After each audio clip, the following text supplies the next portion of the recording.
네, 반갑습니다. 한 주간 편안하셨으리라 믿습니다. 지난주 바에이 샤라에 이어 이번 주 나를 돌아보시는 톨도트입니다. 본문이 창세기 25장 19절 말씀이죠. 아브라함의 아들 이삭의 구애는 이러하니라. 아브라함이 이삭을 낳고 있습니다.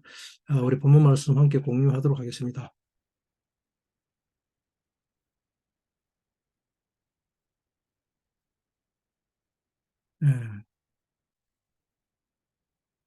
베엘레 톨도트 이츠하크 벤 아브라함 아브라함 톨리드 에트 이츠하크라고 합니다. 톨로트라는 말은 얄라드가 어근입니다. 자녀를 낳는다는 뜻입니다.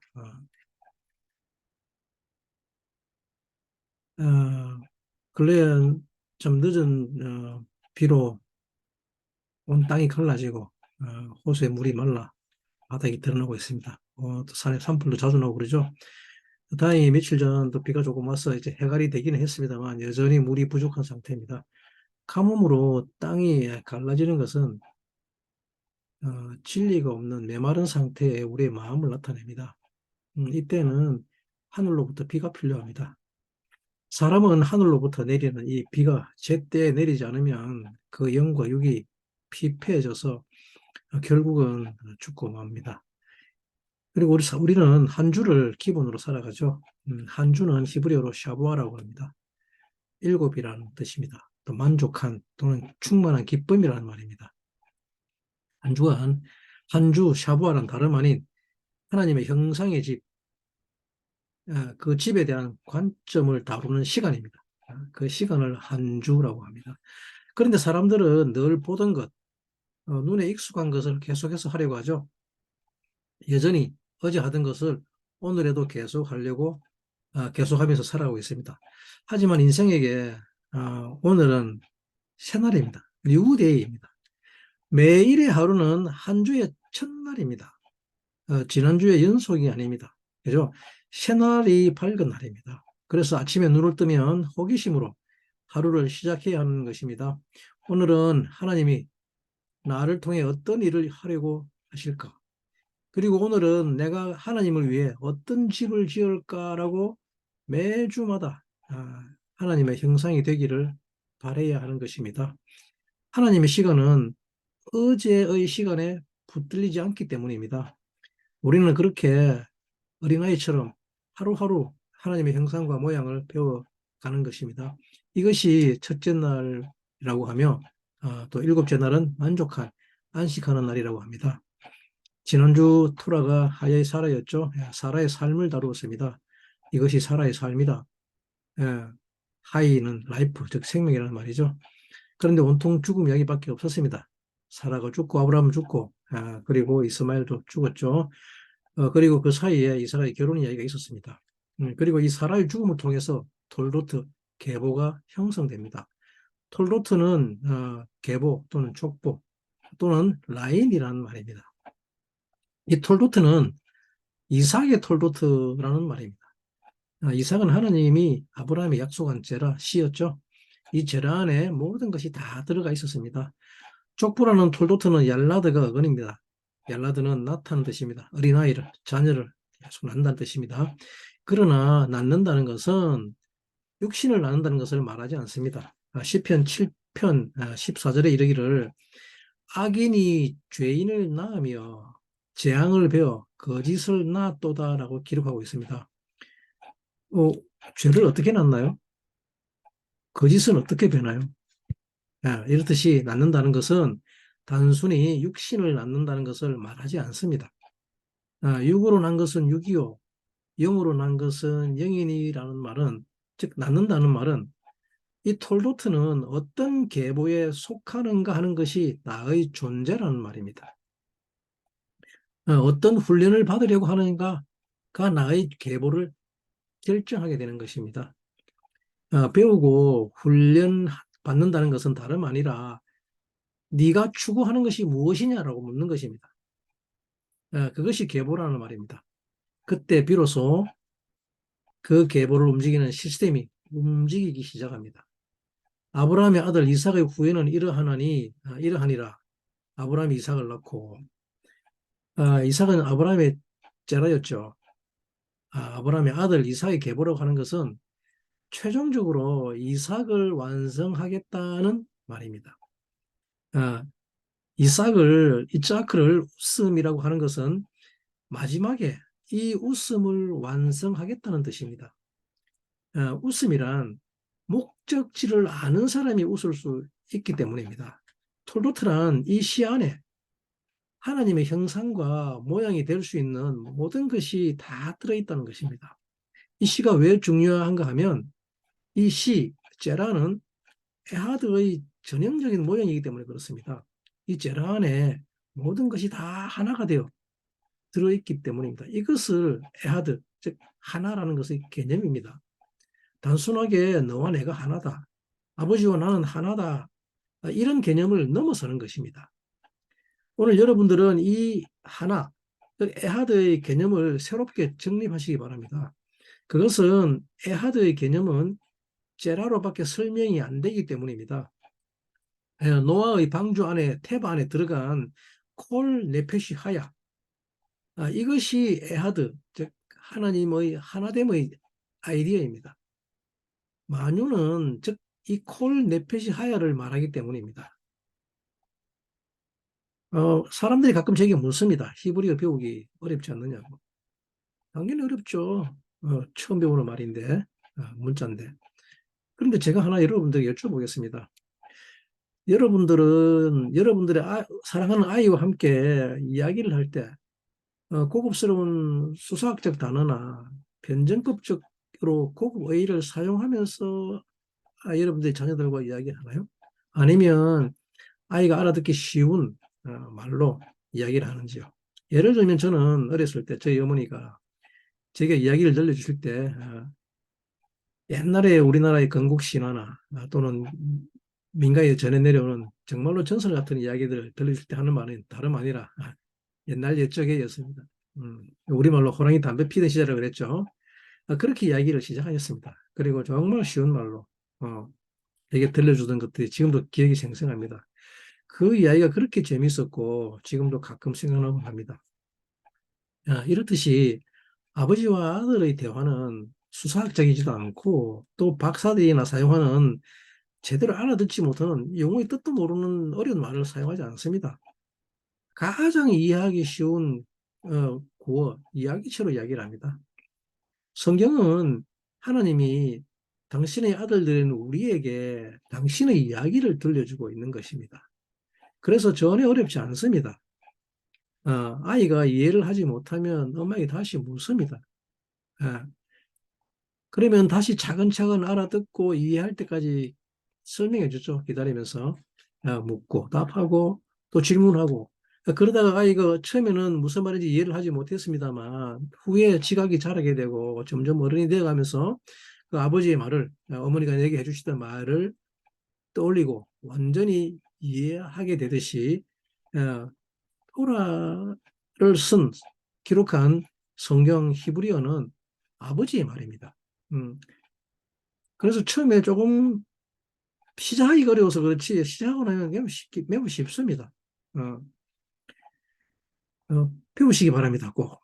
그래서 이 사라가 죽은 후 헤브론 키리아트에 묻혔죠. 아라바에 막벨라 우리 묻히는데 이 키리아트는 세상에 대한 예라고 했습니다. 내 성의 도시죠. 그리고 이 땅을 에프론에게 샀습니다. 아, 에프론은 아파르, 즉 먼지라는 말입니다. 하나님이 창세기 2장 7절에 아담을 지을 때 무엇으로 지었습니까? 바로 이 땅의 흙이라는 아파르로 지었습니다. 땅의 티끌 또는 먼지라고 하죠. 이 티끌 아파르는 아담아로부터 얻었습니다. 그죠? 땅이라고 하는 아담아는 또는 흙이라는 뜻이죠. 그런데 사람은 이 흙, 아담아의 티끌로 지었습니다.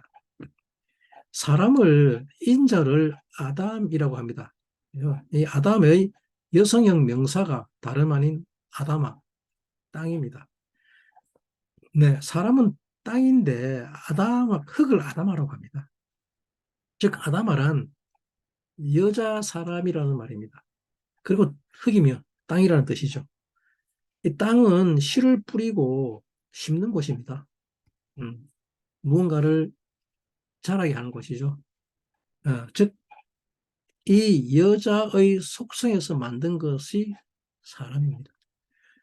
어, 아, 먼지라는 아파르란 우리 눈에 보이는 관점, 그리고 그것에 대한 말, 그리고 그 생각,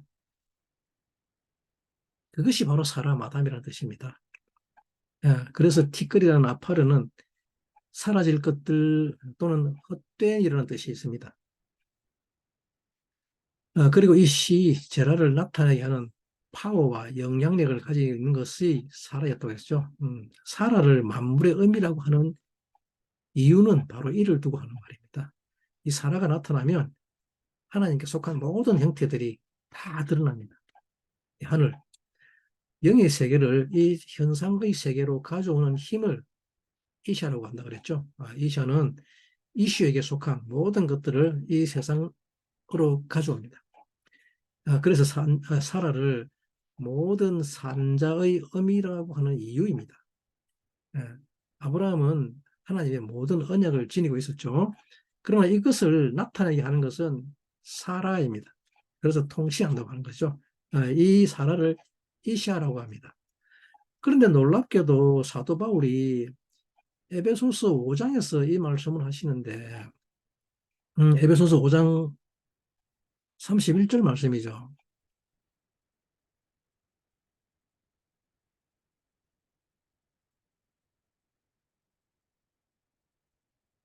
제가 읽어드리겠습니다. 그러면 이름으로 사람이 부모를 떠나 그 아내와 합하여 그 둘이 한 육체가 될지니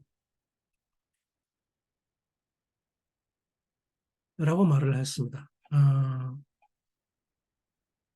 본문을 함께 공유를 할까요? 음,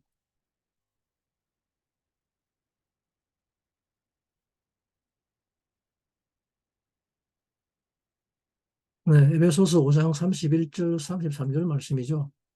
이름으로 사람이 부모를 떠나 그 아내와 합하여 그들이 한 육체가 될지니 이 비밀이 크도다. 내가 그리스도와 교회에 대하여 말하노라. 라고 기록합니다. 우리가 결혼을 하면 부부가 한 몸이 되죠. 예. 그러면 어떻게 하면 사람이 부모를 떠나 한 육체가 될 수 있을까요? 지금 여러분들은 에베소에서 말하는 사람을 여러분들이라고 생각하겠죠? 그러면 지금 여러분들은 여러분들의 아내나 남편과 한 몸입니까?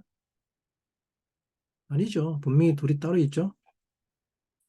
그런데 사도 바울은 어째 이 사람이 부모를 떠나 한 육체가 된다고 말하였을까요? 어, 이것이 번역 성경의 한계라는 것입니다. 사람이 하나라고 하니 우리는 우리를 떠올리죠. 그런데 성경에서 말하는 사람은 아담을 말합니다.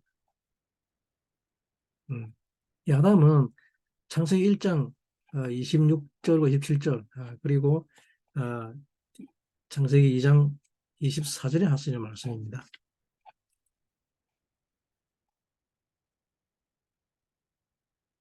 창세기 24장 말씀을 지금 그대로 보여주고 있는 겁니다. 에베소서 5장에서. 아담이 가로되 이는 내 뼈 중에 뼈요 살 중에 살이라. 이것을 남자에게서 취하여 선즉 여자라 취하리니 칭하리니 이러므로 남자가 부모를 떠나 그 아내와 연합하여 둘이 한 몸을 이룰지로다 라고 기록했습니다.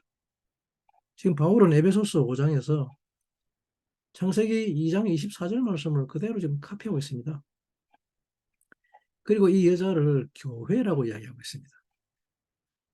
성경에서 말하는 여자는 다름 아닌 교회를 대표하고 있는 것입니다. 이것이 바로 하예의 사라는 교회의 비밀에 대해서 이야기하고 있다고 하는 것입니다. 교회의 삶을 말하는 것입니다. 하예의 사라는 교회의 비밀 가운데로 들어오는 것입니다. 이 비밀이 굉장히 크다는 것입니다.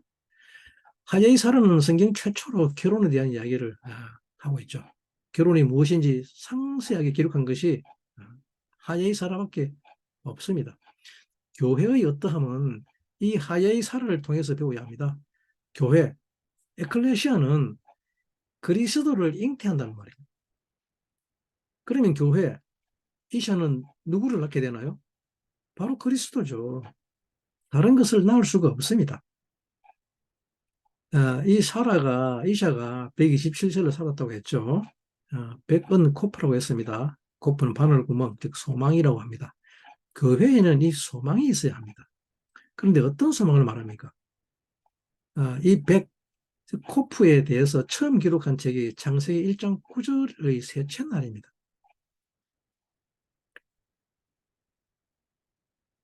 천하의 물이 한 곳으로 모이다가 코프입니다. 본문을 함께 공유하도록 하겠습니다. 음. 바요메르 엘로힘 이카부 하마임 미타핫 하샤마임 엘 마콤 에핫 베테라에 아야바샤 바예히 켄 이라고 기록했습니다. 이건 창세기 1장 9절의 말씀입니다. 이카부 한마임 미타카트 하샤마임 그 물은 하늘 아래의 한 곳으로 모여라. 여기서 이카부라 그럽니다. 이 이카부는 아, 청류형입니다. 청류형. 어, 하면 어떻겠니라고 묻는 거죠. 예, 모이면 어떻겠니라는 뜻입니다. 아니면 또는 모이자꾸나 라는 뜻이죠. 근데 이게 이제 미완료 형태죠. 그래서 이 미완료 형태로서 너희들은 모일 것이다라는 뜻입니다. 그리고 이 카바는 함께 묵다, 모으다, 소망하다, 희망하다, 또는 기다린다는 뜻을 가지고 있습니다. 예. 그리고 이 카바의 명사, 카베가 라인, 줄이라는 말입니다. 그런데 이 소망이 어디로 모이라고 합니까? 바로 하마콤입니다. 이 하마콤은 콤이 건입니다. 신약에서는 이 쿰을 달리다 쿰라고 하여 소녀야 일어나라라고 하는 아람어로 쓰고 있죠. 소녀야 일어나라 할 때 바로 그 쿰입니다. 즉 하마콤은 일어나는 곳, 부활을 뜻하는 장소입니다. 그러므로 소망, 이 카바는 모든 지식을 함께 묶어 그리스도에게 복종하라는 의미입니다. 교회는 이 백이라는 메아의 소망을 가져야 합니다. 백이라는 메아는 잉태하는, 양육하는 엄마입니다. 그리고 교회는 모든 소망하는 것들을 부활로 모이게 하는 곳입니다. 내가 마지막 날에 아버지께서 내게 주신 자를 한 사람이라도 잃어버리지 않고 다 살리리라. 이것이 가능한 곳이 교회입니다. 다 일으키리라. 부활시키리라. 이것을 실제로 가능케 하는 곳을 교회라고 합니다. 그러면 부활은 무엇을 부활이라고 합니까? 많은 사람들은 자신이 부활을 다시 사는 것을 알고 있는데 부활이란 너희들은 그리스도의 몸의 지체라고 합니다. 교회가 말하고자 하는 것은 이 지체의 너희들은 다 한 곳으로 모여야 한다는 것입니다. 부활이란 다름이 아닌 한 곳에 모이는 것입니다. 예. 이것을 into Christ라고 합니다. 그리스도 안에서라고 하죠. 이 말은 우리가 다 함께 지체로 모이는 것을 말합니다. 우리에게는 한 곳만 있습니다. 이것을 한 몸, one body라고 하죠. 너희들은 지체인이 한 몸으로 결합하라. 이것이 바로 코프, 소망인 것입니다. 우리의 소망은 한 곳으로 다 모이는 것입니다. 이것을 인투 크라시에 대한 소망을 가지고 있는 것을 교회라고 합니다. 교회는 나 하나 잘 되자고, 나 하나 구원받아 영화롭게 되려고, 나 하나 천국 가서 천년만년 살려고 다니는 그런 곳이 아니라는 말입니다. 토라는 그런 것을 교회라고 가르치지 않습니다. 토라는 나는 하나의 조각, 피스며 이 나와 몸이 결합하는 것을 말합니다. 이것을 다바크한다고 하는 것이죠. 다바크는 다름 아닌 피스와 피스의 결합입니다. 연합을 말합니다. 그래서 하나의 몸을 이루는 것입니다. 이 피스들이 모여서 온전한 하나의 몸을 만드는 것이죠. 이 결합을 하기 위해서 너희는 여자 안에서 다바크하라고 하는 것입니다. 연합하라고 합니다. 부모를 떠나 여자 안에서 연합하라. 예, 이것을 소망이라고 합니다. 우리가 이런 교회를 얻지 못하면 이 소망 가운데로 나아갈 수 없습니다. 반드시 이 여자를 얻어야 합니다. 그런데 이 교회를 우리는 우리라고 생각하는데 그렇지 않습니다. 이 여자, 교회는 그리스도의 몸입니다. 우리는 교회의 한 부분이기는 하지만 사실은 교회 자체가 그리스도라는 말입니다. 에클레시아 또는 카할 또는 에다라고 하죠. 그 자체가 그리스도입니다. 즉 사라 자체가 그리스도라는 말입니다. 네, 우리는 이 그리스도를 믿음으로 말미암아 이 교회를 얻습니다. 교회는 나 구원하는 곳이 아닙니다. 나를 영적으로 만들어주는 곳이 아닙니다. 교회는 그리스도입니다. 나 개인, 즉 파들을 완성시키는 곳이 아닙니다. 그래서 그 안에서 그리스도의 몸을 완성해 가는 것입니다. 톨로트란 계보란 말이죠. 계보, 족보, 라인이라고 그랬죠. 사람들은 다들 줄서기를 좋아합니다. 줄을 잘 서야 성공을 보장받을 수 있기 때문입니다. 계보란 어떤 계보냐에 따라 그 사람의 삶이 정해지기 때문입니다. 왕의 계보면 왕이 나오고 짐승의 계보, 즉 호랑이나 사자나 고양이의 계보에서는 호랑이나 사자나 고양이밖에 나올 수 없겠죠. 즉 무슨 말이냐 그러면 이미 결정되어 있는 것을 사는 것이 계보라는 말입니다. 토라에서 아브라함의 아들 이삭의 계보를 밝히는 이유가 무엇일까요? 신약 성경 제일 첫 페이지를 여는 마태복음 1장 1절에서 말씀하시기를 어, 아브라함과 다윗의 자손 예수 그리스도의 세계라라고 기록하고 있습니다. 이 본문도 우리가 히브리어를 한번 살펴볼 필요가 있습니다. 예, 아브라함과 다윗의 자손 예수 그리스도의 계보라 제 세페르 톨도트 하 마시아크 예슈아 벤 다비드 벤 아브라함이라고 기록하고 있습니다. 제 세페르라는 말은 이것은 그죠 책이란 말이죠. 책 톨로트 계보를 기록한 책이란 말이죠. 누구의 한 마시아크 예수와 예수 그리스도의 계보를 기록한 책이라 그럽니다. 근데 그 예수를 누구라 그럽니까?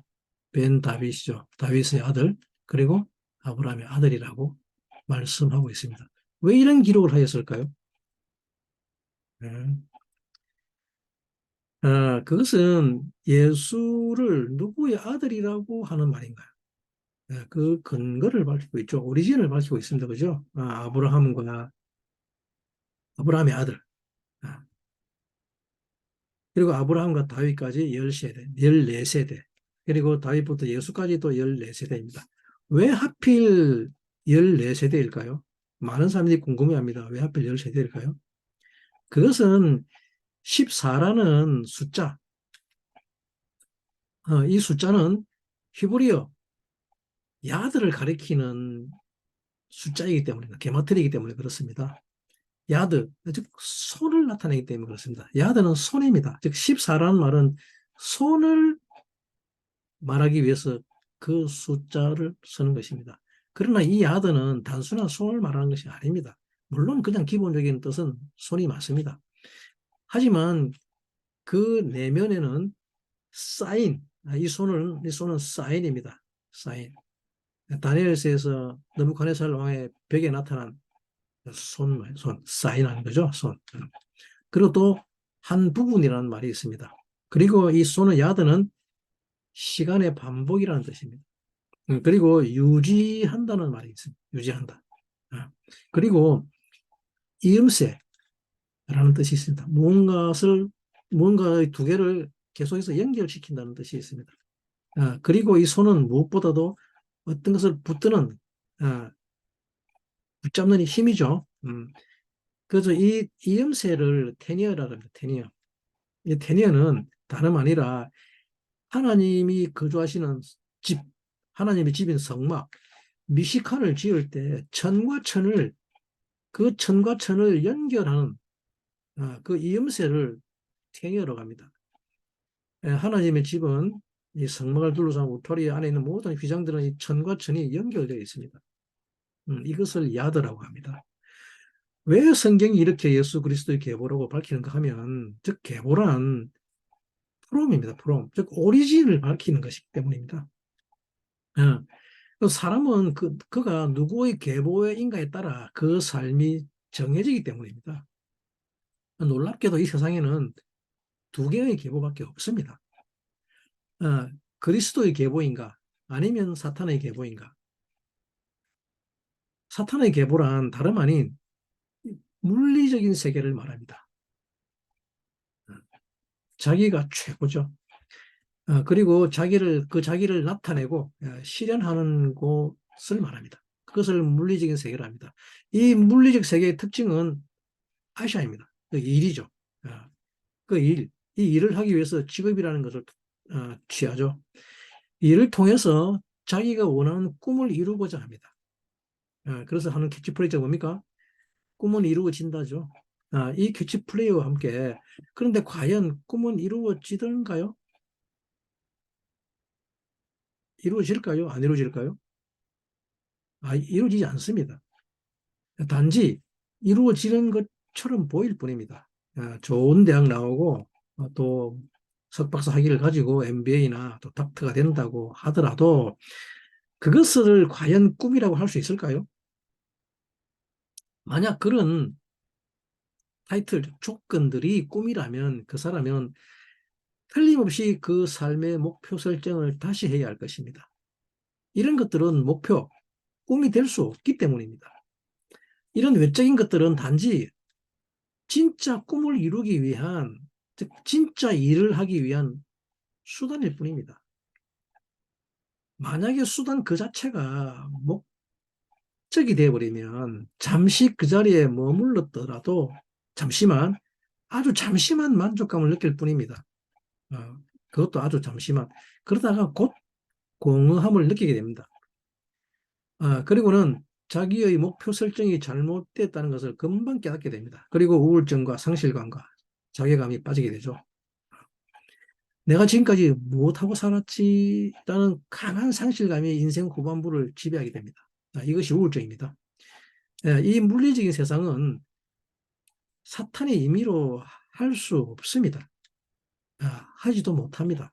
하나님의 허락 없이는 그 어떤 것도 그가 임의로 할 수 있는 것이 없기 때문입니다.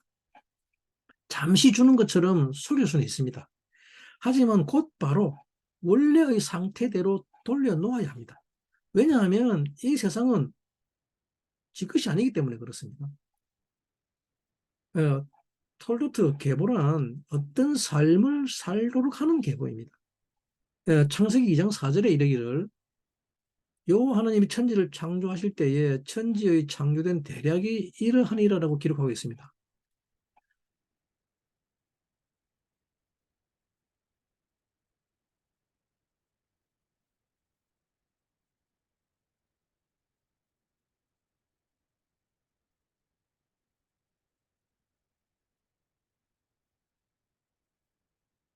이게 지금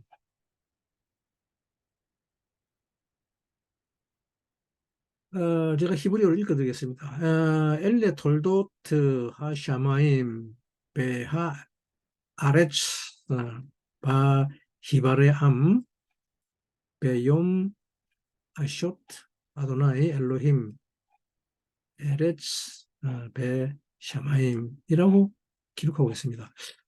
창세기 2장 4절을 꼭 읽어봐야 될 것 같아요. 그래서 제가 어,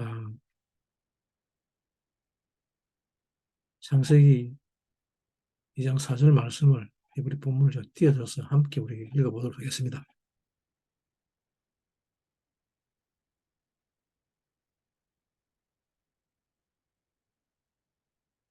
잘 안 보이시겠지만 차근차근 제가 살펴드릴게요. 엘레 돌로트. 이것이 우리말로는 이것이 계략이랍니다. 계략, 대략.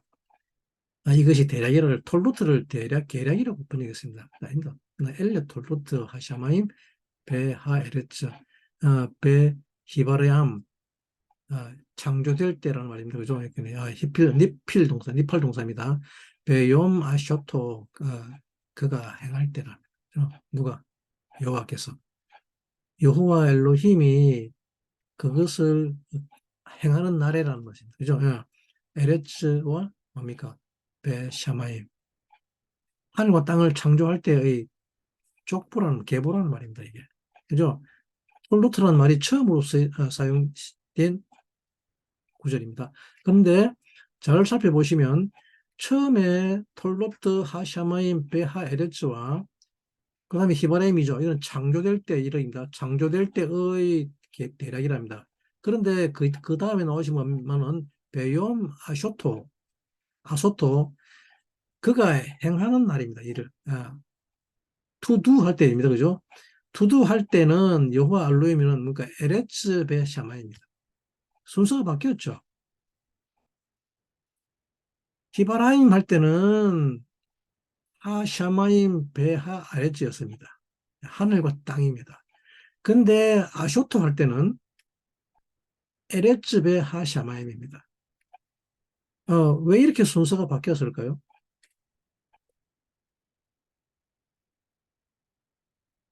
뭐 한글 성경은 그냥 읽으면 그냥 넘어갑니다. 그죠?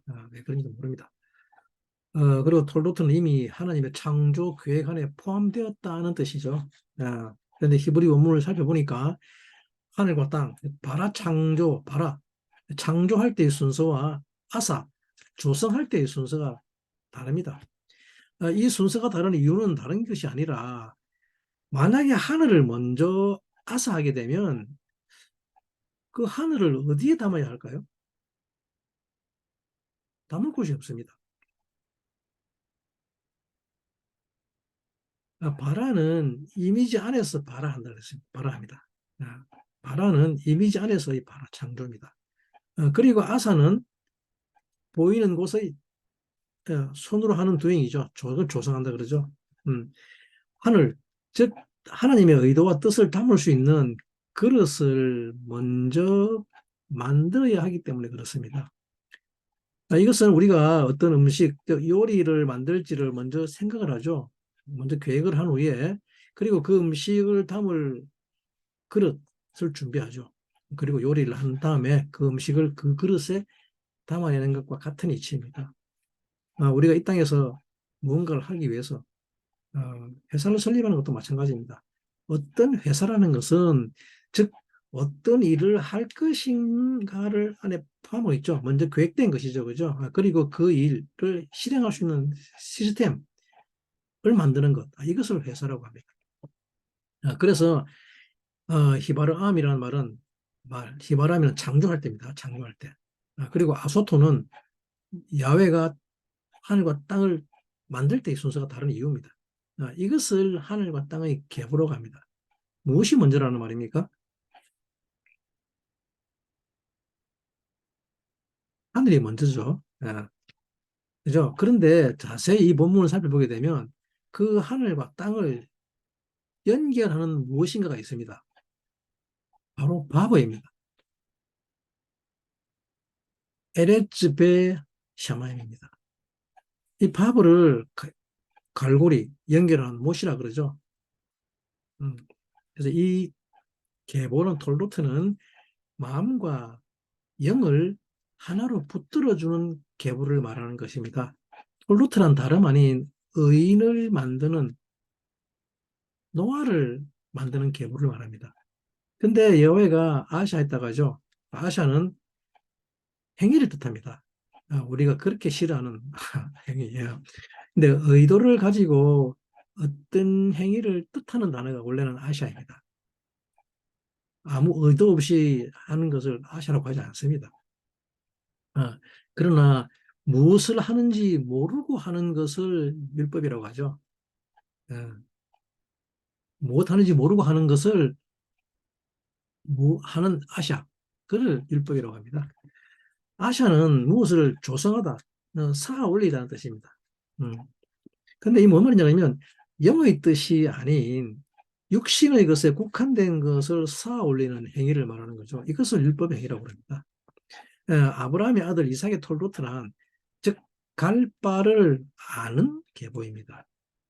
이 계보는 레크레카를 알기 때문에 그래서 이스하크 웃을 수 있습니다. 계보라는 톨도트는 내가 아이를 낳으면 그 아이가 최종적으로 이루어야 할 완성해야 할 목적 즉 타부를 가지고 있다는 뜻입니다. 예, 무엇을 쌓아 올려야 할지 알고 가는 길입니다.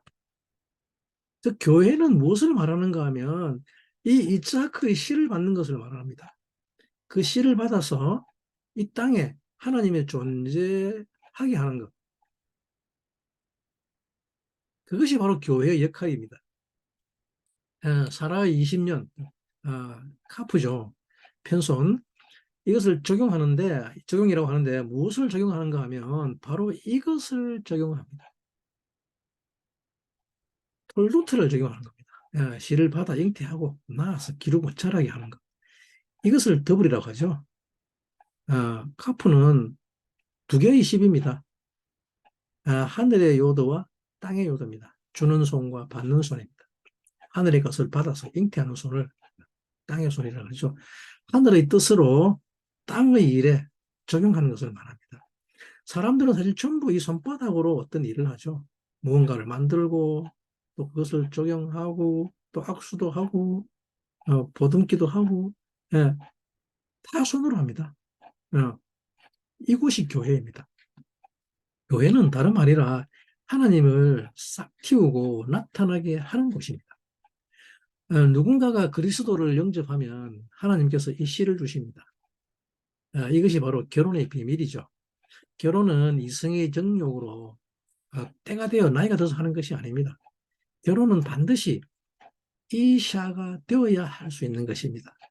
아내란 하나님의 제라를 받아서 그것을 잉태하고 낳아서 자라게 하는 일을 하는 사람을 이샤, 교회라고 합니다. 어, 이샤는 받는 의지 그 자체입니다. 사람은, 사랑은 감정이 아니라 의식, 동사입니다. 동물적 감정, 욕망으로 하는 것이 사랑이 아니라는 말입니다. 그러면 교회는 무엇이 다른가요? 교회란 하나님의 시에 대한, 제라에 대한 의식입니다. 이것을 이샤라고 합니다.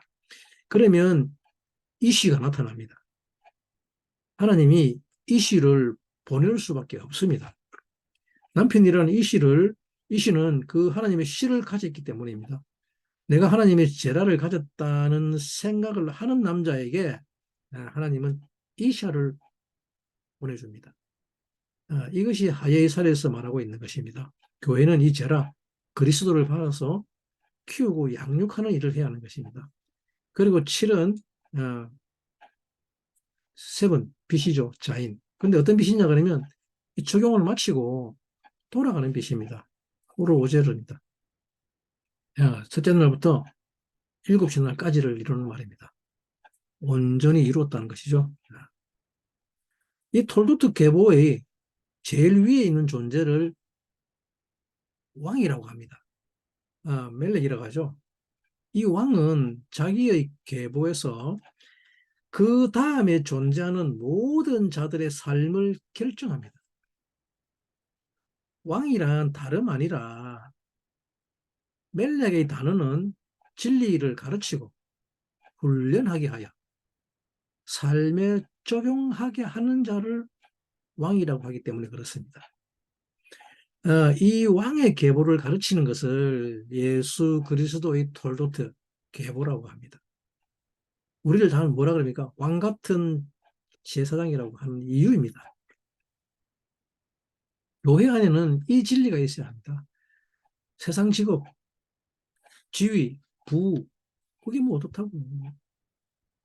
교회는 세상에서 낮은 자, 어리석고 미련한 자를 통해서 그리스도의 계보를 잊게 하는 곳이어야 합니다. 이어지게 하는 곳. 부자의 많은 헌금과 그의 직분이 아니라 과부의 두렙돈.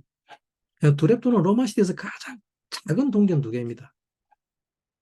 직경이 우리 손톱만큼 남는다 그럽니다. 요즘 말로 하자면 요즘 화폐 가치로 하자면 미국으로 말하자면 페니 2개 정도.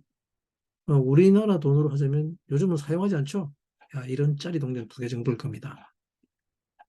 이 동전 두 랩돈이 귀하게 여겨져야 하는 곳이랍니다. 왕이라고 하는 멜레크는 바로 이런 사람을 멜레크라고 합니다. 왕의 삶은 정해놓은 것이 있습니다. 다만 어떤 왕이냐 하는 문제일 뿐입니다. 왕은 이렇게 삶을 정해놓습니다. 그러면 우리들의 왕은 누구입니까? 바로 예수 그리스도죠. 우리가 왕 같은 제사장일 수밖에 없는 이유입니다. 그러면 예수 그리스도는 어떤 분이신가요? 그리스도는 육신의 인성 속에 사람의 인성 속에 신성을 잉태하신 분을 말하는 것입니다. 이 톨도트의 계보가 왜 중요한가 하면 우리의 삶에 대한 답을 이 계보 안에서만 찾을 수 있기 때문입니다. 왕이 정한 삶. 예수 그리스도가 우리의 왕이고 우리의 계보이기 때문에 그렇습니다. 성경은 우리에게 어떤 계보가 되어야 하는지를 가르쳐 주고 있습니다. 그래서 이렇게 시작하는 것입니다. 아브라함과 다윗의 자손 예수 그리스도의 세계라고. 그리고 이 말은 너희가 이 계보를 잉태할 것인가를 묻고 있습니다. 우리말 번역에는 세계라고 하였지만 톨도트, 계보란 말은 족보, 뭐 세대 이런 게 좀 정확한 번역이죠. 제네얼로지 또는 오리진, 출생. 이 족보는 예수 그리스도가 정한 삶을 잉태하고 그 시를 번성케 하여 완성할 것이냐라고 묻고 있는 것입니다. 계보는 다름 아닌 씨를 잉태하고 낳는 것입니다. 토라는 전부 다 이 이야기입니다. 사람은 이 단계를 따라서 성장해 갑니다. 아기를 낳는 사람은 반드시 7단계를 알아야 합니다. 이삭이 어디에서 살았다고 합니까? 부에르라 하이로입니다. 창세기 25장 11절 말씀이죠. 아브라함이 죽은 후에 하나님이 그 아들 이삭에 복 주셨고 이삭은 부엘라 하이로의 근처에서 거하였더라. 우리말 번역은 근처라고 하였지만 이 임이라는 단어는 사실은 위드라는 말입니다. 위드. 함께라는 뜻이죠. 예. 이 위드가 더 가깝습니다. 본문에. 그리고 부엘이라는 말은 이걸 우물이라고 하는데 사실은 이 말은 뭐냐면 in the right입니다. right. 빛 안에서. 예. 그죠? 빛 오르는 첫째 날이죠. 거기서 라하이, to live, 살았다 그럽니다. 라하이는 삶을 배우고 훈련하는 곳을 말합니다. 무슨 삶? 로이의 삶. 로이는 양치는 자를 말합니다. 목자를 말하죠. 목자의 삶을 배우고 훈련했다고 합니다. 그리고 또 로이는 거울이라는 뜻입니다. 자기가 본 것이라는 말이죠. 예, 양치는 법 또는 자기가 본 것이란 말은 뭡니까? 안목의 관점을 훈련했다고 합니다. 그리고 야샤브는 안다 또는 결혼을 했다는 뜻인데, 그런데 이삭이 어떤 것을 보았느냐 그러면 그것을 그 본 것을 훈련한 것을 되죠. 이삭이 본 것은 뭡니까? 모래산에서. 이삭이 모래산에서 본 것은 뿔이 수풀에 걸린 순양입니다. 즉, 그가 본 것은 여호와를 본 것이죠. 그래서 이것을 뭐라 그럽니까?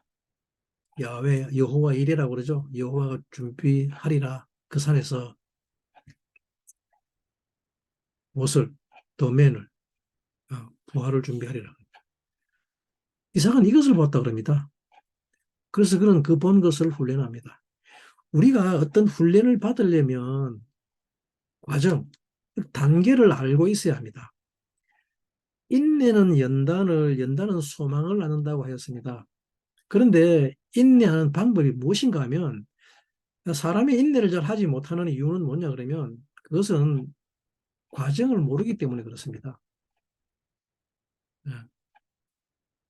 이 인내는 사실은 모든 크리스천들의 기본 덕목, 기본 성품이 되어야 합니다. 그러나 인내하기 위해서는 반드시 이 과정을 알고 있어야 가능합니다. 그래야 끝까지 인내할 수 있기 때문입니다. 이 과정을 모르면 인내를 할 수가 없습니다. 어린아이들이 인내하기를 잘하지 못하는 이유가 바로 여기 있습니다. 과정을 모르지. 어, 기다리지 못하죠. 하물며 어른들 중에도 제법 많습니다. 인내하지 못하는 사람들이. 무언가를 얻기는 싶은데 그 과정을 모르니까 우물 가서 숭늉 달려고 하는 사람들이 많은 이유입니다. 과정을 모르니까 그냥 주어지는 줄 알고 있죠. 하지만 사라는 이 7단계를 가야 한다는 비전을 가진 사람이었죠. 아, 교회는 바로 이 훈련의 빛을 가지고 세븐의 단계를 적용하는 자들의 모임입니다. 만약 이것이 없다면 성도들로 하여금 인내를 할 수 없습니다. 무엇을 인내해야 할지도 모르는데 어떻게 인내할 수 있겠습니까? 이렇게 살아는 127년이라는 삶을 살았죠. 우리가 그리스도를 영접하게 되면 그리스도는 우리 안에 교회를 세우십니다. 사라를 우리에게 주십니다. 우리로 하여금 아내가 되는 길을 열어주십니다. 이렇듯이 교회는 아브라함의 씨 제라를 나타내게 하는 존재인 것입니다. 그리스도를 이 땅에 나타나게 하는 시스템이 되는 것입니다. 시간과 공간과 운동이 지배하는 이 세상에서 어떻게 보이지 않는 하나님을 나타내게 하는지 한번 곰곰이 생각해 보시기 바랍니다. 이것이 어떻게 가능한가? 유한한 존재가 무한한 하나님이 이 순간 나타나면 우리는 어떻게 알아볼 수 있으며 어떻게 볼 수 있을까요? 그리고 그 하나님이 나타나신다 한들 우리는 인식할 수도 없습니다. 설령 나타났다 하더라도 내가 볼 수 있는 것은 그분의 얼굴뿐이겠죠? 그러면 그분의 뒤는 내가 하나님의 뒤를 보려면 돌아가야 하는데 하나님의 크기가 내가 돌아가면 돌아갈 만한 크기인가요? 무한의란 개념은 유한인 우리가 인식하고 볼 수 있는 오감으로 알 수 있는 존재를 말하는 것이 아닙니다. 음, 우리가 하나님을 볼 수 있는 방법은 유일한 방법은 세대와 세대를 걸쳐서 나타나는 하나님을 볼 수밖에 없습니다. 이것을 레도르 바도르라고 합니다. 세대와 세대를 거친다는 말입니다. 이 세대와 세대 속에 조금씩 나타나는 하나님, 우리들의 모습 속에서 조금씩 조금씩 나타나는 하나님을 볼 수밖에 없습니다. 그것을 바드, 즉 개별이라고 합니다. 하나님은 우리 한 사람 한 사람 속에 조금씩 있습니다. 이것을 야곱의 12아들이라고 합니다. 이 조금씩이 다 모이면 바로 그것이 하나님입니다. 그리고 이것을 톨로트라고 합니다. 이 세대와 세대를 걸쳐서 하나님을 나타나게 할 자들을 교회, 에클레시아라고 합니다. 하나님의 영의 세계를 이 물리적 공간, 세상 속으로 가져오는 이것은 오직 씨를 통해서만 가능하기 때문에 그렇습니다. 그래서 그리스도를 여자의 후손이라고 하는 이유입니다. 실질적으로 아브라함은 에하드, 제라를 뜻합니다. 그리고 이 사라는 이 에하드를 실제화합니다. 에하드 제라는 그리스도를 이루는 말입니다. 사라는 이 그리스도를 나타내게 합니다. 아브라함에게는 씨가 있죠. 그리고 사라에게는 아들이 있습니다. 하나님이 그에게 이르시기를 뭐라 하셨습니까? 사라가 내년 이맘때에 내 아들을 낳아주리라. 창세기 21장 1절 3절에서 말씀하셨죠. 그래서 이 아들이 계보를 이어가게 됩니다. 토라는 참 신기한 것이 성공 이야기가 전혀 없습니다. 어, 목회에 대한 이야기, 땅끝까지 선교하라는 선교에 대한 이야기도 없고, 그렇다고 뭐 세상적으로 성공하는 이야기도 아닙니다. 맨날 하는 이야기가 시줄이라 땅줄이라 하는 이야기뿐입니다. 그리고 오늘 뭐 누가 임신하였더니 뱃속에 쌍둥이가 서로 싸우고 또 낳았더니 둘이서 또 싸우고 뭐 뜻하는 이야기뿐입니다. 창세기 25장 23절에서 25절 말씀입니다. 여호와께서 그에게 이르시되 두 국민이 네 태중에 있구나. 두 민족이 네 태중에서 나누이리라. 이 족속이 저 족속보다 강하겠고 큰 자는 어린 자를 섬기리라 하셨더라. 해사는 기간이 천적태의 쌍둥이가 있었는데 먼저 나온 자는 붉고 전신이 가독 같아서 이름을 에스라 하였고 후에 나온 아우는 손으로 에서의 발꿈치를 잡았으므로 그 이름을 야곱이라 하였으며 리브가가 그들을 낳았을 때에 이삭이 60세이었더라라고 기록합니다. 큰 자가 작은 자를 섬기겠다고 합니다. 음, 큰 자, 가로를 한 자가. 그리고 에서는 사냥꾼이었다고 하죠. 사냥꾼. 자기 손의 능력으로 무언가를 획득하는 기쁨을 의지하는 자를 말합니다. 그러나 이런 자는 필경은 피곤해지며 쭉 자기의 본질을 찾게 됩니다. 붉은 것이라는 말은 자기의 본질, 즉 에서의 본질입니다. 이 구절의 의미는 땅의 축복으로 하나님을, 그의 나라를 섬기라는 뜻입니다. 큰 자는 받는 의지입니다. 그리고 작은 자, 주는 의지입니다. 에서는 틀이 붉고 가돌 같다라고 하죠. 그가 붉은 틀로 덮였다는 말을 아데레트 세아르라고 합니다. 세아르를 틀이라고 합니다. 근데 아데레트를 우리말로는 가돌이라고 하죠. 붉은 이라는데, 근데 이 아데레트는 뭐냐 그러면 망토입니다. 망토. 영광, 글로리입니다. 그리고 이것을 붉은 갑옷이라고 번역했습니다. 자기 영광의 망토를 쓰고 나왔다 그럽니다. 그런데 이때 야곱이 잡은 에서의 발꿈치를 에케브라고 그럽니다. 에케브는 야곱의 이름입니다. 앞에 요도만 붙이면 야곱입니다. 예. 이 에케브는 하찮은 것, 보잘것없는 이라는 뜻입니다. 그런데 이 에케브는 공간 또는 빈 곳이라는 의미가 있죠. 예.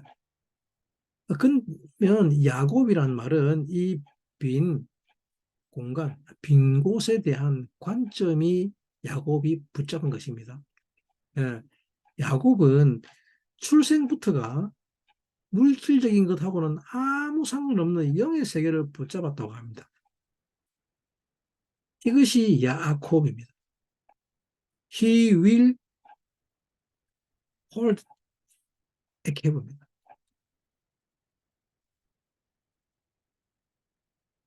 예. 그때 이때 나이가 이삭의 나이가 60이었다고 하죠. 60은 사맥이죠. 예. 사맥은 육의 완성, 육신을 완성을 말합니다. 그리고 사맥은 측정과 평가를 뜻하는 단어입니다. 자음입니다. 육신에 대한 평가와 측정을 끝냈다는 말이죠. 우리가 붙잡아야 하는 것은 바로 이 에케브를 붙잡아야 하는 것입니다. 붉은 망토가 아닌.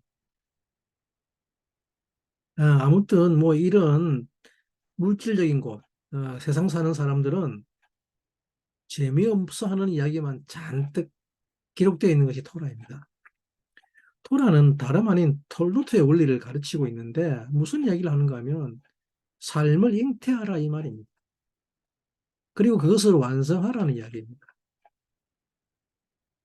예, 톨도트. 예, 너는 아이를 낳고 완성시키라는 말입니다. 그리고 그 아이가 완성시킬 것이다. 예? 사람이 살면서 제일 기쁠 때가 언제일까요? 우리가 살면서 제일 기쁠 때가 언제일까요? 우리가 잘못 알고 있는 기쁨 말고요. 예, 그릇된 기쁨 말고. 아마도 자식, 즉 아들을 얻었을 때일 것입니다. 이때 아들은 그 남자를 말하는 게 아닙니다. 자녀를 말합니다. 이삭의 이름이 이자크인 이유는 바로 여기에 있습니다. 이삭, 즉 웃음이라는 말입니다. 하나님의 천사가 사라에게 네게 아들이 있을 것이라 하자 사라가 웃었죠.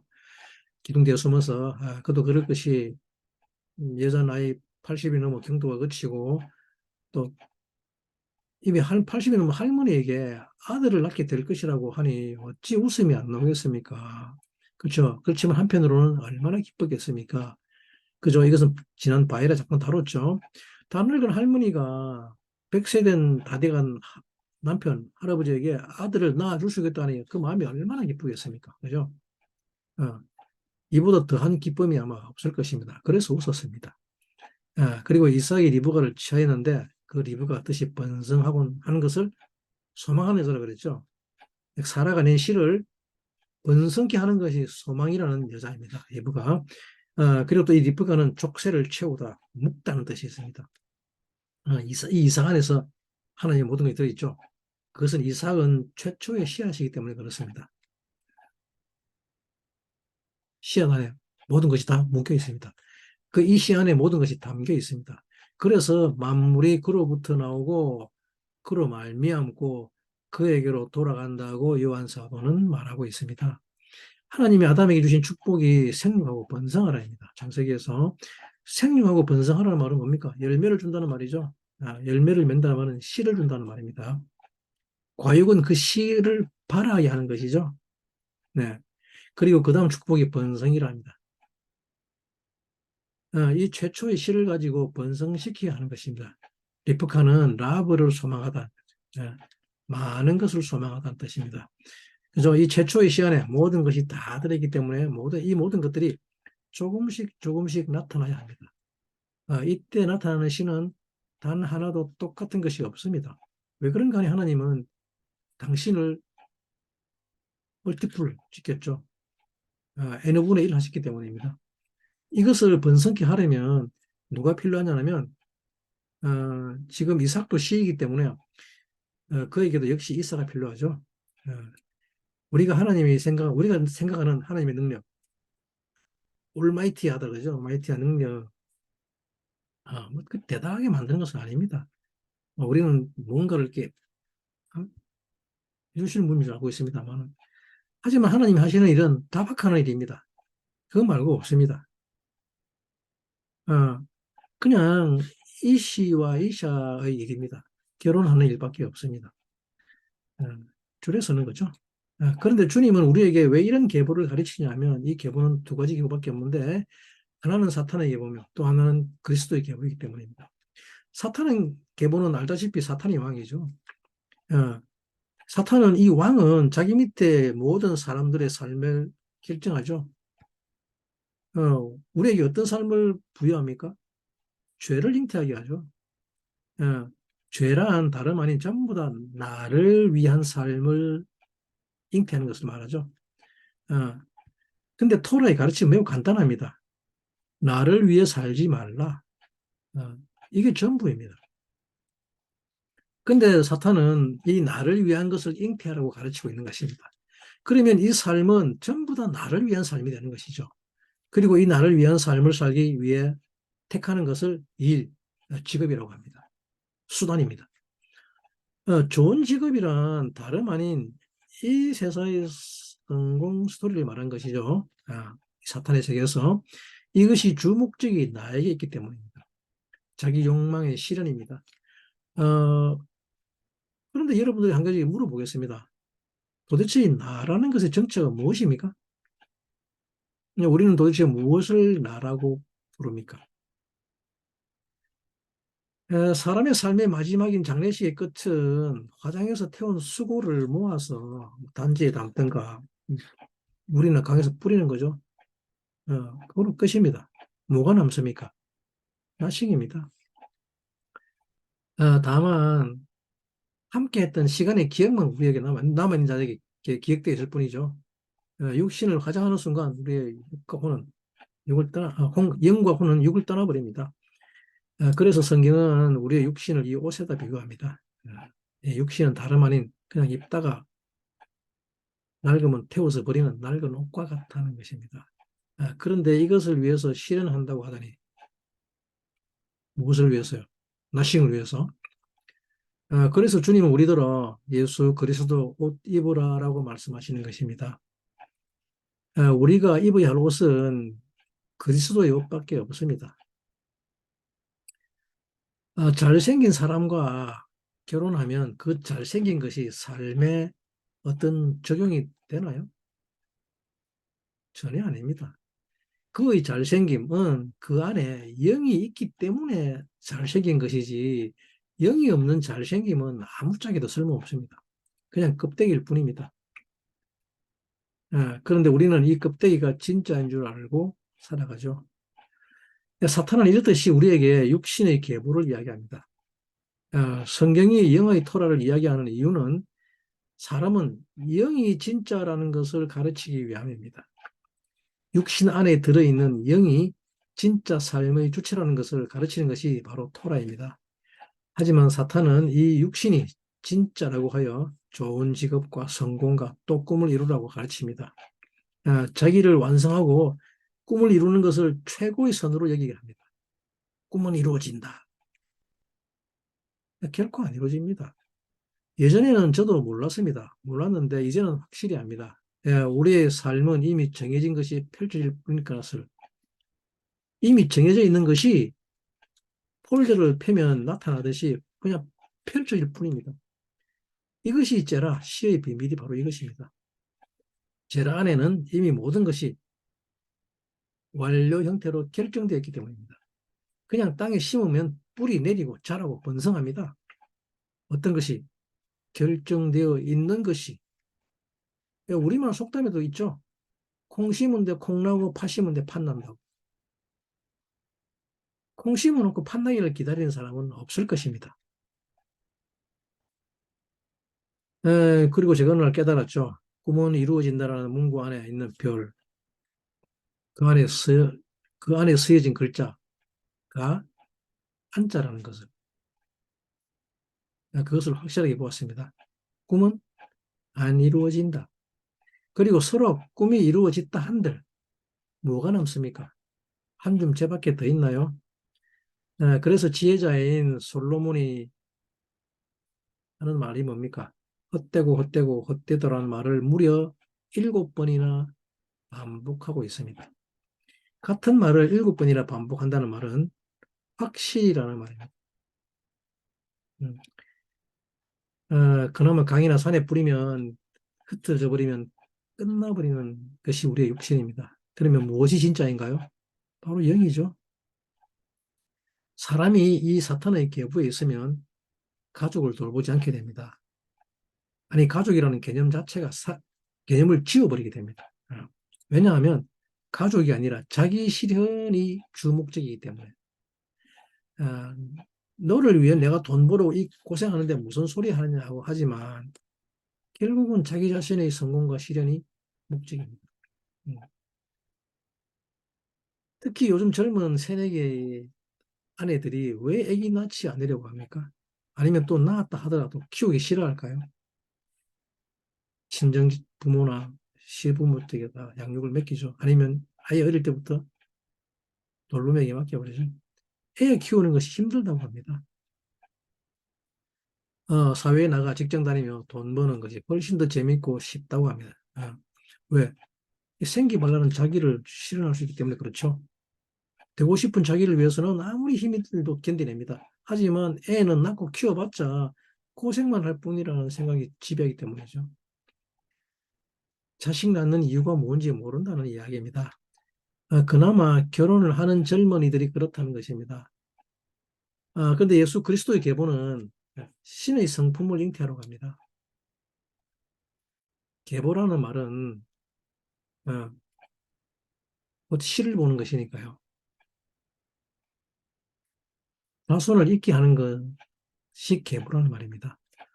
여러분들은 이삭이 거부되었다라는 말이 있는데 어떤 분들이 그런 이야기를 하죠. 이삭이 거부됐다 말하는데 무슨 이야기냐고 반문할지 모르겠습니다. 하지만 우리는 이 구절도 이 거부, 큰 부자 된 것도 또 이 육신다 갖다 붙이죠. 거부됐다 그러니까. 하지만 이삭이 거부되었다는 말의 참 의미를 모르기 때문에 그랬을 겁니다. 창세기 26장 12절 말씀이죠. 이삭이 거부됐답니다. 이삭이 그 땅에서 농사하여 그 해에 100배나 얻었고 여호와께서 복을 주심으로 그 사람이 창대하여 왕성하여 마침내 거부가 되어 양과 소가 떼를 이루고 노복이 심히 마름으로 블레셋 사람이 그를 시기하여 그 아비 아브라함 때에 그 아비의 종들이 판 모든 우물을 막고 흙으로 메웠더라. 아비멜렉이 이삭에게 이르되 네가 우리보다 크게 강성한즉 우리를 떠나가라.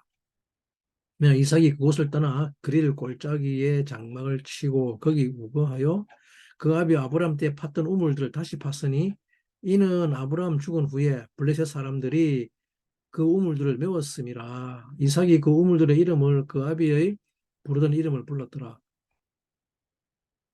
이삭의 종들이 골짜기에 파서 샘 근원을 얻었더니 그럴 목자들이 이삭의 목자와 다투어 가로되 이 물은 우리의 것이라 하며 이삭이 그 종들의 다툼을 인하여 그 우물 이름을 에색이라 하였으며 또 다른 우물을 팠더니 그들이 다투는 고로 그 이름을 신나라 하였으며 이삭이 거기서 옮겨 다른 우물을 팠더니 그들이 다투지 아니하였으므로 그 이름을 르호봇이라 하여 가로되 이제는 여호와께서 우리의 장소를 넓게 하셨으니 이 땅에서 우리가 번성하리로다 하였더라라고 합니다.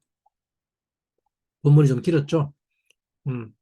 이삭이 100배 메아의 수확을 거두고 거부가 되었다는 말은 다름 아니라 자식을 양육할 수 있는 모든 것을 가졌다는 것을 뜻합니다. 양육하고 키울 수 있는 모든 것이 100배 메아라는 말입니다. 즉 엄마가 되었다는 말입니다. 엄마가 되었다는 말은 제자 삼는 모든 것입니다. 교회는 이 사탄의 계보를 반드시 거부해야 됩니다. 사회적 지위, 신분, 경제적인 부호 결코 아닙니다. 그는 판 우물을 전부 다 줘버립니다. 그들이 만족할 때까지.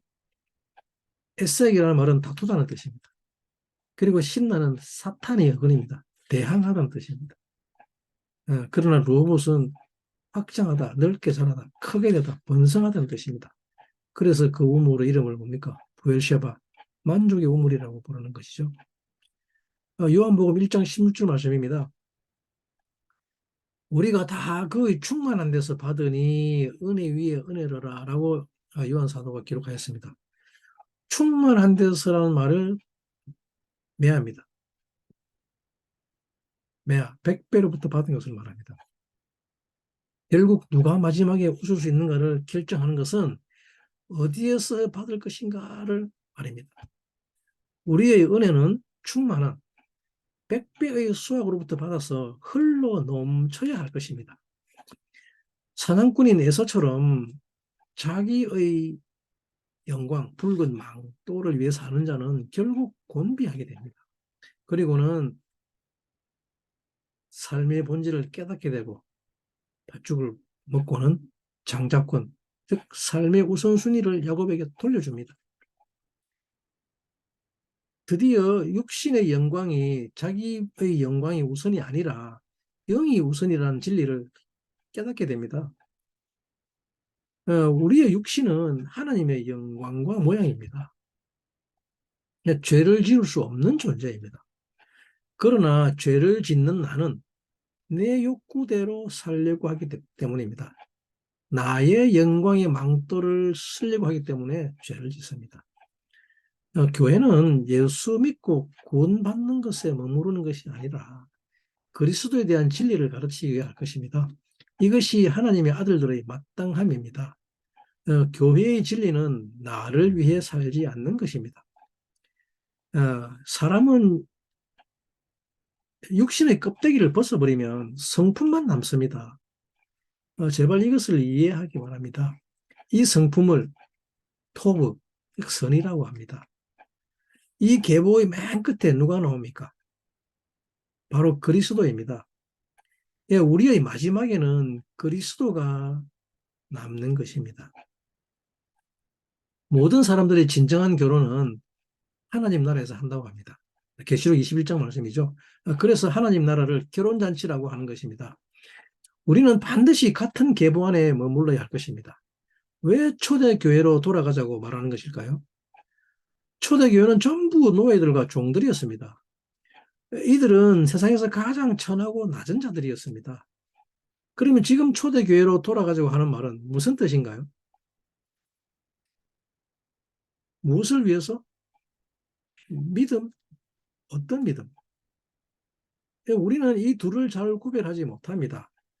홀도트의 진리가 우리 안에 명확하지 않기 때문에 나는 예수 그리스도의 계보라고 하면서도 실제로는 사탄의 계보에 속한 삶을 살고 있는 것이죠. 이것을 잘 구분할 줄 모릅니다. 교회는 이 진리를 가르치고 지켜야 할 것입니다. 이 톨도트의 진리를 가르쳐야 할 것입니다. 이 톨도트 계보는 참 이상합니다. 가난한 자들에게 부자 된다고 말하지 않습니다. 부자들에게 더 부자 될 것이라고 말하지 않습니다. 오히려 다 팔아서 남김없이 이웃에게 나누어주라고 합니다. 가난하든 부하든 상관하지 않는다고 합니다. 가난에 처할 줄도 알고 부에 처할 줄도 알고 유명해지는 것과 이름 없는 것에 대해서도 다 안다고 합니다. 이 말은 무슨 뜻입니까? 그런 거 전혀 중요하지 않다는 말이죠. 예, 그런 것은 아무것도 아니다. 이 톨로트는 가족이라는 겁니다. 가족끼리 살아가는 것입니다. 사람들이 함께 살지 못하는 것은 이 계보가 다르기 때문에 같이 살지 못하는 것입니다. 여전히 사탄의 계보 안에 있으면서 예수 그리스도의 계보 안으로 들어오지 못하는 것이죠. 우리는 이것을 진영 안에 거한다고 합니다. 마하나임 안에 거한다. 마하나임은 더블 캠프입니다. 하늘과 땅에 있는 캠프입니다. 가족이란 이 가족 가운데 한 사람만 굶어 죽는 일이 발생하지 않습니다. 만약 가족 가운데서 한 사람만 굶어 죽는 일이 죽었다는 이야기 들어본 적 있습니까? 만약 그런 일이 발생했다면 그 가족은 정말 악한 가족이겠죠. 어, 요즘 젊은 세대들의 가장 큰 걱정거리가 어떻게 먹고 살 것인가라는 것입니다. 시대가 많이 피폐해졌죠. 결혼하면 아이는 어떻게 키우며 교육은 어떻게 시키며 또 어떤 집에 살지 고민이라고 합니다. 근데 만약에 예수 그리스도의 계보 안에 있는 이들이 그것 때문에 죽는 일이 일어난다 그러면 그것은 다름 아닌 주님이 죽는 것을 말합니다. 직업을 통해서 일을 통해서 자기를 실현하려고 하면 나중에 어떤 일이 벌어지는가 하면 책임지지 않는 일이 발생합니다. 자식에 대해서도 그냥 어떻게 되는 줄 압니다. 누가 다른 사람이 키워주는 줄 압니다. 그러니 낳아놓고도 양육할 생각은 전혀 없이 자기가 하고 싶은 일만 하러 가죠.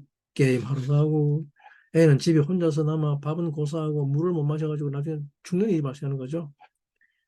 자기만 어떻게 어떤 위치에 오르기 위해서, 자기의 기쁨과 만족을 위해서 안간힘을 쓸 뿐입니다. 이 직업이라는 것을 통해서 자기를 실현하고 가면 이런 일이 발생합니다. 물론 그렇지 않은 이들도 많은 줄 압니다. 인간에게 있어서 직업이란 최소한의 의식주일 뿐입니다. 그래서 세상에서 아무리 좋은 직업과 아무리 좋은 위치에 있어도 교회는 이를 인정하면 안 되는 이유입니다.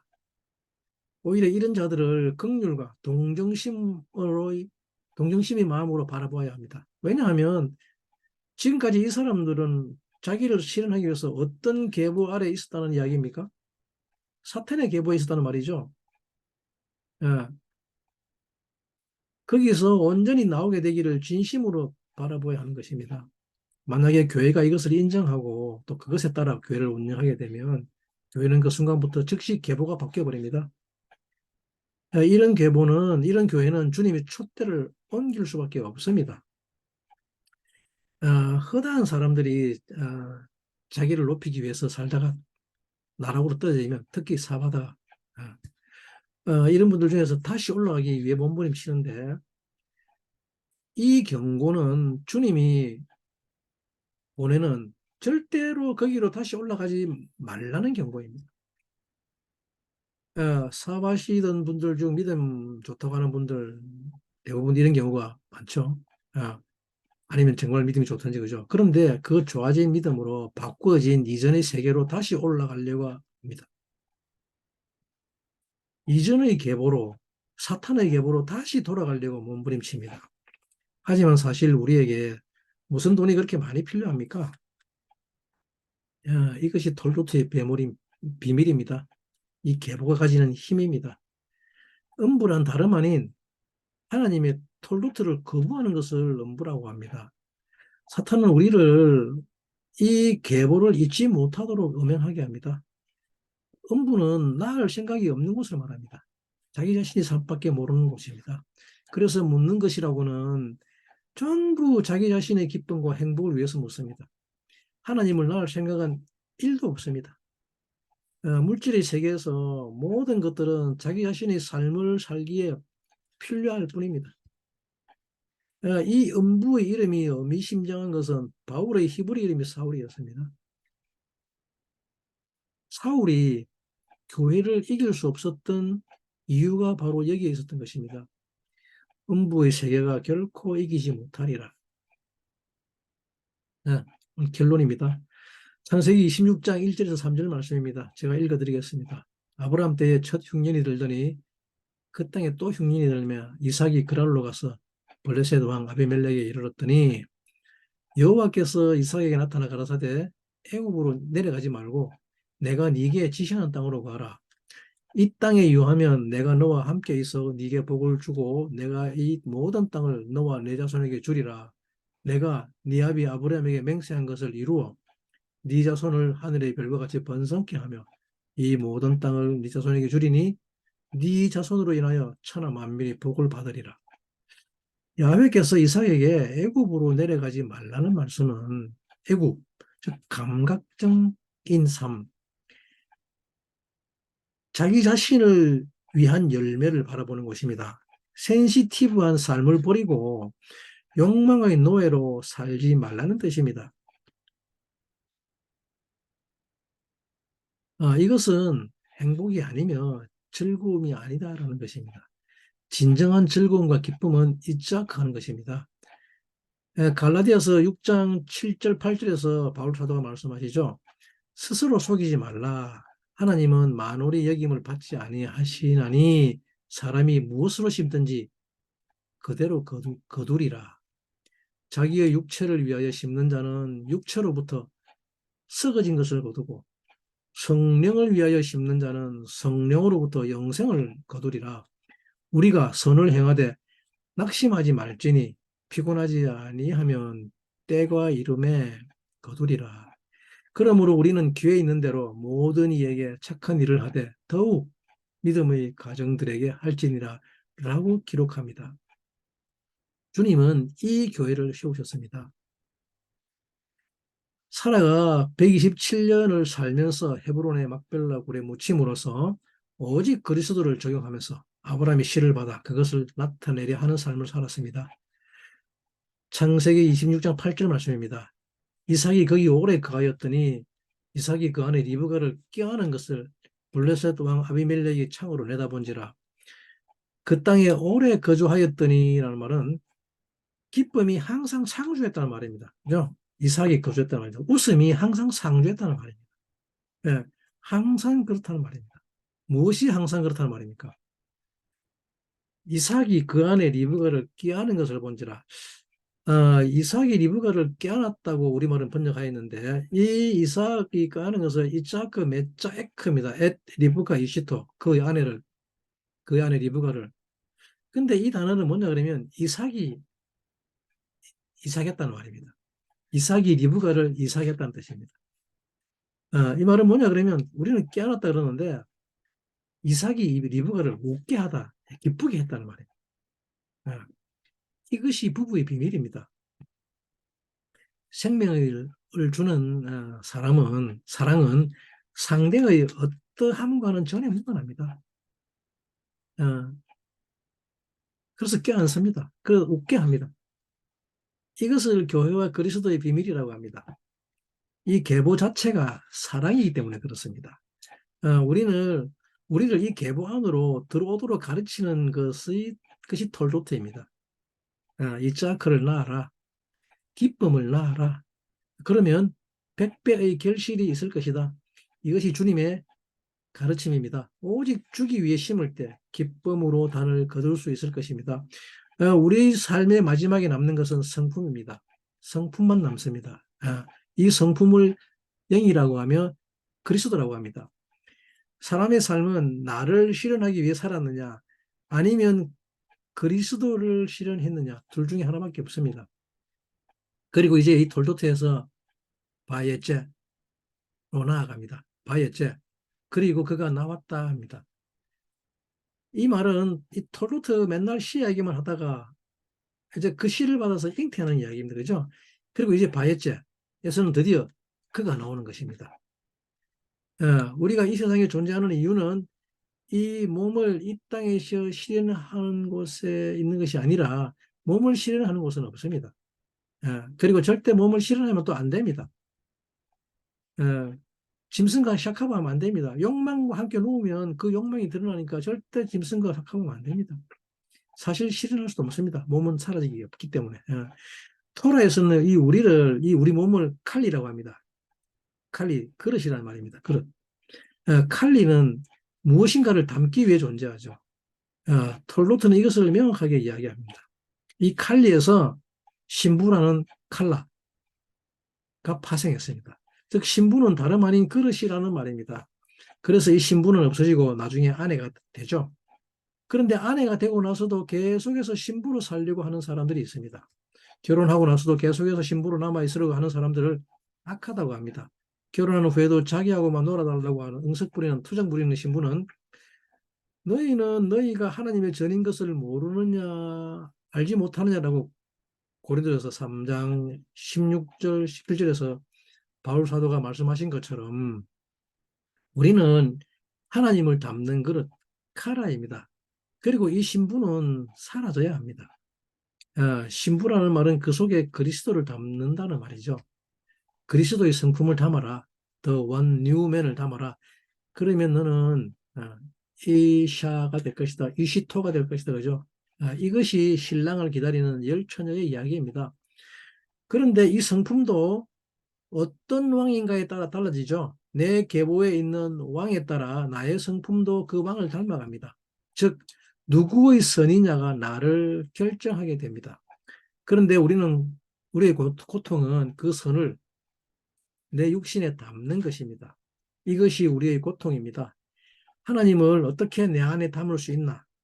이것이 베드로의 고백이었죠. 주여 나를 떠나소서 나는 죄인이다. 하나님을 내 안에 담는다는 것 자체가 말도 안 되는 이야기입니다. 그래서 사람은 어쩔 수 없이 이 사탄의 궤도에서 살아가게 됩니다. 그것이 논리적으로 이해가 안 되기 때문에. 그래서 나는 이 나 하나로만 살려고 하죠. 아니 사람이 어떻게 하나님으로 살아요. 그런 계보는 없어요라고 하면서 내 수준의 것만 잉태하려고 합니다. 하나님을 내 안에 담으면 불경이라는 이름 아래 그 옛날 유대인들처럼 같이 그저 나를 행복하게 해줄 것들, 나를 이루려는 것들, 내 꿈, 내가 성취하는 것들을 그런데 그것조차도 이루어지지 않죠. 그러므로 우리가 이룰 수 있는 꿈은 야곱의 꿈밖에 없다는 것입니다. 그런데 이것은 하나님의 영역이니 내 안에 담을 수가 없다고 하는 속삭임이 바로 사탄의 유혹인 거죠. 그리고는 자기 자신의 삶을 살게 하죠. 우리는 반드시 이 계보에서 나와야 합니다. 이 사탄의 계보에서 나와야만 합니다. 주님이 하시는 말씀이 이것은 그리스도 예수의 계보라고 선포하셨습니다. 주님은 이렇게 사람이 무엇인지를 제정하시고 선포하셨습니다. 인간의 몸을 입고 이 땅에 오신 이유가 뭐냐 하면 인간의 몸을 입고 그 안에 신성을 넣으신 것입니다. 하나님 자신이 옷을 입고 오셔서 그 안에 신성을 꼽히신 것입니다. 그래서 그 인성으로 신성을 영화롭게 하신 것이죠. 이것이 인간의 삶이다라고 온 우주에 선포하신 것이 십자가 사건입니다. 그리고 이것이 너희들의 톨도트라고 선언하신 것입니다. 너희는 지금 어떤 계보에서 살고 있는가? 너 자신의 계보라는 것은 존재하지 않는다. 사람의 계보로 살아라고 합니다. 이것은 사람 사용 설명서를 참조하시기 바랍니다. 사람의 계보라는 너희들의 육신이라는 그릇에 신성을 담고 그 신성을 드러내게 하기 위해서 그 신성을 영화롭게 하기 위해서 고난의 길을 걸어가라고 말씀하시는 것입니다. 육신을 영화롭게 하기 위한 아데레트 시아르가 아니라 내면의 신성을 영화롭게 하려고 고난의 길을 걸어가라. 너는 그리스도의 계보다. 그러니 어떤 사탄의 유혹에도 넘어가지 말라고 말씀하시는 것입니다. 우리는 이 계보 안으로 들어가는 축복이 있어야 할 것입니다. 바이에제는 드디어 그런 인간이 나오미의 길을 걸어가는 것입니다. 그래서 그 이후로는 야곱의 고통의 삶이 전개되죠. 수많은 고통과 시련과 어려움이 야곱을 기다리고 있습니다. 이 바이에제 여정에서 우리는 이 그리스도의 고난의 여정을 우리의 육신에 채워야 할 것입니다. 이 육신이 아무것도 아니라고 선포하는 것 자체가 고난이며 내 욕망대로 살지 않겠다는 뜻이 고통입니다. 그 안에 있는 신성을 낳기 위해서 엄마가 그 실을 잉태하고 또 낳고 양육하기 위해서 모든 고난을 이기고 견디듯이 우리는 이 톨로트의 삶을 살게 될 것입니다. 그리고 바이에체 할 것입니다. 이 톨로트에 들어오지 못한 사람은 주님의 바예죄를 보지 못할 것입니다. 여러분들에게 이 예수 그리스도의 계보 안에 들어오는 축복이 임하기를 간절하게 기도하고 또 간구합니다. 감사합니다.